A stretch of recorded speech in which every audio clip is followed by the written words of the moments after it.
안녕하십니까. 성명서 읽어주는 별강사 김형성입니다. 오늘 다룰 성명서는요, 작년 12월 10일 날 보건연합에서 발표됐던 성명서입니다. 좀 시간이 지났는데 이슈로서는 가장 핫한 이슈죠. 코로나 백신 치료제에 관련된 내용입니다. 제목을 먼저 좀 보겠습니다. 문재인 대통령은 오늘 코로나19 백신과 치료제의 공평한 접근 보장을 위해 국제무대에서 했던 약속을 지켜야 한다. 자, 국제무대에서 우리 대통령이 어떤 약속을 했었을까요? 한번 봅시다. 지난 5월 문재인 대통령은 세계보건총회에서 있었던 기조연설에서 코로나19 위기에 개발된 백신과 치료제는 인류를 위한 공공재로서 전 세계에 공평하게 보급되어야 한다 라고 밝혔고, 지난 7월 8개국 정상과 함께 워싱턴 포스트의 기관 글에서도 세계의 공평한 접근권을 보장해야 한다고 주장했다고 합니다. 굉장히 당연한 말씀입니다. 백신의 중요성은 많은 사람들이 백신을 맞을수록 코로나19 상황이 빨리 종식될 수 있다는 거죠. 어느 일정 부분에서 계속해서 변이가 일어나고 확산이 일어나고 환자가 유입이 된다면 백신의 효과는 그만큼 낮을 수밖에 없습니다. 하기 때문에 코로나 백신과 이런 치료제 공평한 접근에 대해서 세계보건기구도 강조를 하고 있는 내용이죠. 그런데 보건연합에서 하는 주장은 무엇이었을까요? 연합에서 하는 주장은 정확하게는 지적재산권 협정상 지적재산권 보호를 유예하는 것에 문 대통령도 유예하는 것에 동의해라, 이런 내용이었습니다. 이 전후 사정에 대해서 말씀을 드리려면 오늘 짧은 아니기 때문에 너무 좀 복잡할 것 같고요. 지적재산권 협정, 이 트립스, 이 이야기까지 오게 되는 전 과정들이 있습니다. 보면 2020년 4월 29일, 이제 2020년 1월부터 우리나라에 첫 환자가 나타났고 전 세계 팬데믹이 이제 벌어지기 직전 상황이었는데 4월이면 이미 상당 부분 전 세계 환자들이 늘어날 때입니다. 세계보건기구에서는 당연하게 빠른 백신과 치료제 개발을 위한 어떤 준비를 해야 된다, 이런 논의들을 했겠죠. 그래서 세계보건기구에서 CTEP이라는 것을 제안합니다. 이것은 뭐냐면 백신 개발을 위해서는 그거에 관련된 연구하는 지식과 기술들을 모두가 공유를 해야 된다. 다 이제 오픈하고 공유를 해야지 거기다 빠른 백신들을 만들 수 있고 연구 내용들을 축적할 수 있지 않겠느냐, 이런 제안을 하는 거죠. 어떻게 보면 당연한, 모두가 당연히 여기에 동의했을 것 같은데 사실은 그렇지 않았습니다. 2020년 4월 31일 이틀 만에 국제제약협회연맹, 쉽게 말하면 제약회사, 다국적 기업 같은 제약회사들이 모여있는 이익단체에서 기술공을 거부한다. 단 가격은 우리가 조정을 좀 해주겠다라는 것을 발표합니다. 백신 개발을 위한 지식 기술을 공유하지 않겠다라고 한 거예요. 근데 이런 제약회사가 없이는 사실은 이 백신이나 치료제를 만들기는 어렵습니다. 하기 때문에 이런 기업들의 이러한 요구나 이런 거 거부들을 좀 무시하거나 강제하기는 쉬운 일은 아니겠죠. 그래서 2020년 10월에는 그렇다면 한 발 물러서서 WTO 국제무역기구에 속해 있는 인도와 남아프리카 공화국에서 그러면 지재권이라고 하는 것은 지적재산권, 이런 기술이나 이런 거에 대한 특허가 있겠죠. 이런 특허에 대한 부분을 일부 유예하자, 이런 것을 제안합니다. 쉽게 말하면 치료제나 백신이 나왔을 때 특허권을 발효하는 것, 그래서 어떤 생산에 대한 카피라이트를 주는 것을 좀 유예하자. 왜냐하면 우리의 목숨이 달려있고 인류의 건강이 달려있는 문제니까 이걸 좀 유예를 하자 라는 것들을 인도와 남아프리카 공화국에서 10월에 제안을 한 거예요. 그래서 보건연합 성명서와 같이 대통령도 그런 뜻에 동의했었으니 이 국제무역기구의 인도 남아공 지재권 조항 유예안에 대해서 찬성해라, 이런 것이 오늘의 성명서 내용이었습니다. 그럼 결과가 어떻게 됐을까요? 사실은 지난 12월 1일 논의를 하지 않고 그냥 연기하는 것으로 끝났습니다. 그러니까 동의한다 안 한다의 자체 없이 그냥 밀어버린 거예요. 안타까운 일이 아닐 수 없죠. 자, 그렇다면 이런 백신이나 치료제 이런 것들은 제약회사에서 만들어내는 거니까 그들의 어떤 노력이라든가 어떤 자금 투여라든가 이런 희생들을 당연히 보장해 주어야 될 것이 아니겠느냐, 이렇게 생각하기 쉽겠죠. 그런데 우리가 굉장히 오해를 하고 있는 것들이 있습니다. 그들이 만들어내는 어떤 제약 기술이라든가 우리가 핸드폰 이런 것에 들어가는 기술 자체에도 그들이 모든 것들을 다 만들어내는 게 아니에요. 거기에는 많은 인류가 공유하고 있는 지식들이 있습니다. 여기 설명서에 나온 내용을 읽어보면 경제적으로 엄청난 공적 지원이 이루어지자 벌떼처럼 백신과 치료제 개발에 나서고 있다라는 내용이 나오죠. 실제로 백신 개발의 제약회사에서는 별로 이익이 남지 않는 사업이었어요. 그래서 그동안에 여러 가지 이런 바이러스 질환들이 있음에도 불구하고 백신을 만들 수 있는 능력이 있음에도 불구하고 여기에 투자를 하지 않았던 거죠. 근데 여러 나라에서 국가에서 직접 공적 지원을 해서 돈을 낼 테니 이런 것들을 개발해라 라는 것 때문에 엄청나게 지금 뛰어든 거죠. 어느 정도 규모인지는 잠시 후에 알려드리겠습니다. 그래서 이러한 사회적 지원에 의해서 개발된 백신이라는 것이 사실인데, 이러한 것들에 대한 성과는 아까도 보셨다시피 어떤 지식이나 기술에 대한 공유를 거부하고 독점하겠다라는 거예요. 이런 것도 사실은 양보하고 있습니다. 그럼에도 불구하고 아까 지적재산권 유예 이런 것들도 지금 이루어지지 못하고 있다는 거죠. 그러면 백신 치료제 이런 부분에 대해서 얼마나 많은 공적 자금이 투여됐는지 한번 볼까요? 2020년 12월 14일 노컷뉴스의 내용을 살펴보면 이 백신이 나오게 되면 그 매출이 한 87조 정도 예상된다고 하고요. 2번 정도 맞는 거에 있어서 그 이후에도 계속 변이가 생길 테니까 한번 백신을 만들게 되면 변이에 따라서 또다시 개발하기가 좀 쉽겠죠. 그러다 보니까 이러한 예상 매출은 87조보다 훨씬 뛰어넘는다는 겁니다. 만드는 데는 돈이 얼마나 들었을까요? 보통 이러한 바이러스 질환 같은 백신을 만드는 데는 약 1조 정도가 든다고 합니다. 한 가지 질환에 대해서. 그리고 기간이 약 5년 정도 걸려요. 뭐 이건 조금 더 이제 전문적인 내용인데 하여튼 그렇다고 해요.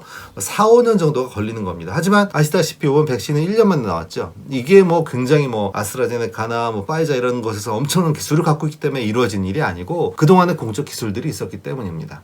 자, 어쨌든 공적 지원이 얼마나 이루어졌나 봅시다. 모더나 파이자에 미국에서 미국 국민들의 세금이죠. 세금이 추여된 게 2조 8천억이에요. 아스트라제네카 1조 9천억입니다. 노바백스, 존슨앤존슨 등에도 2에서 3조 원이 들어갔어요. 하여튼 이렇게 많은 공적 자원들을 다 합쳐보니 약 103억 달러, 우리 돈으로 약 13조 원이 정부 지원 돈으로 들어간 거예요. 쉽게 말하면 전 세계에 세금으로 거쳤던 그 돈을 직접 이런 기업들에게 같이 연구 자금으로 지원을 해준 거죠. 돈만 있는 게 아닙니다. 요번에 지금 모더나 파이자에서 만든 백신이 1년 만에 만들 수 있었던 거에 가장 핵심적 기술 중에 하나가 mRNA 기술이라는 건데 자세한 건 이제 패스할게요. 이 mRNA 기술이 미국 국립보건원 연구자원 지원을 통해서 만들어진 기술입니다. 지금 여러 제약회사에서 마구 활용하고 있는 mRNA 기술 자체도 사실은 공적 자금을 통해서 공공적으로 만들어진 기술 지식이라는 거죠. 이런 것들을 활용하고 있음에도 불구하고 그 결과물인 백신에 대해서는 독점을 하겠다라 이러는 것이 바로 현재 제약회사가 가지고 있는 욕심이죠. 기술 사용하겠다는 거고. 그래서 이런 공적인 것들까지 다 우리가 그럼 양보를 할 테니 지적재산권에 유예를 해달라라고 하는 내용이 뭔지 좀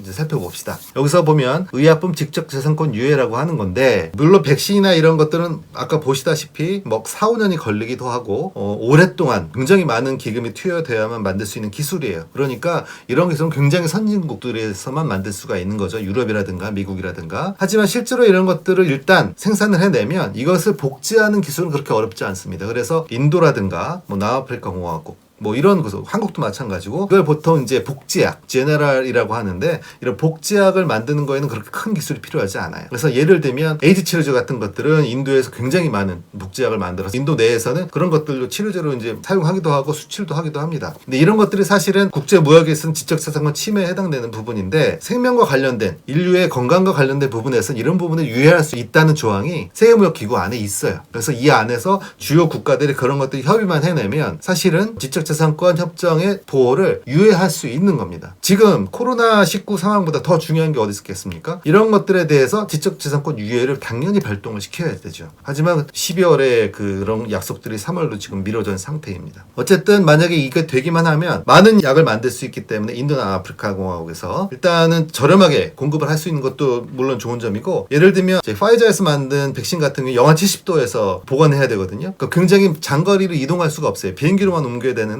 예를 들면 인도나 이런 남아프리카하고 근거리에 있는 곳에는 오히려 이런 유통할 수 있는 기회가 용이하게 되겠죠. 그러니까 많은 사람들이 공평하게 접근할 수 있는 가능성이 높아지는 것이 지적재산권 보호를 유예하는 행위인 것입니다. 자, 지금 얼마 전에 1월 11일 날 나온 국제금융센터에서 코로나 관련 동향을 매일마다 보고가 되고 있는데요. 보건연합의 우석 교수님이 계속 보내주시고 계신데 거기에서 아주 중요한 내용을 다뤘어요. WHO에 의하면 국가별의 불공평한 백신 수급은 전염성이 강한 변종 코로나 바이러스가 확산할 기회를 제공하게 될 것이라는 거죠. 맨 처음에 제가 말씀드린 것입니다. 이 백신이라는 것은 나를 위해 맞는 게 아니에요. 내가 저항성이 걸리고 우리 주변에 많은 사람들이 저항성이 걸리게 되면 그 안에 백신을 맞을 수 없는 사람들, 노인이라든가 기저질환이 있어서 백신을 맞으면 위험한 사람들이 그 주변에 항체를 가지고 있는 사람들로부터 보호를 받게 되는 거예요. 이게 우리 집단으로 얘기한다면 전 세계로서는 인구가 많은 집단, 하지만 가난한 나라 이런 곳에서도 충분한 백신 공급이 돼서 항체를 가진 사람들이 많아져야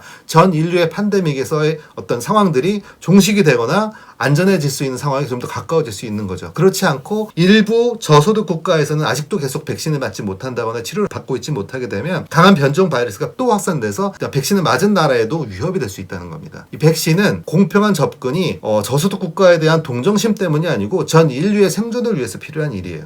하기 때문에 직접 생산 유예를 찬성했어야죠. 그리고 제약회사들은 그런 욕심들을 좀 덜 부렸어야 됩니다. 오늘 이야기를 좀 간단히 다시 한번 정리해보겠습니다. 백신 연구는 공적 자산입니다. 87조 원이라는 매출을 가질 수 있는 것에 대해서 이미 100조 이상의 공적 자금이 이미 들어간 거예요. 그럼에도 불구하고 기술과 정보를 독점하겠다. 그걸 양보해요. 대신에 당장에는 백신을 생산할 수 있는 지적재산권은 유예를 해달라. 이 부분에 대해서 지금 굳이 연기를 해버렸습니다. 코비드 상황은 빈부를 차별하지 않아요. 가난한 사람이라고 해서 병에 더 걸리거나 덜 걸리는 게 아니고 부자라고 해서 병에 더 걸리거나 덜 걸리는 게 아닙니다. 차별하는 것은 백신에 대한 접근권이에요.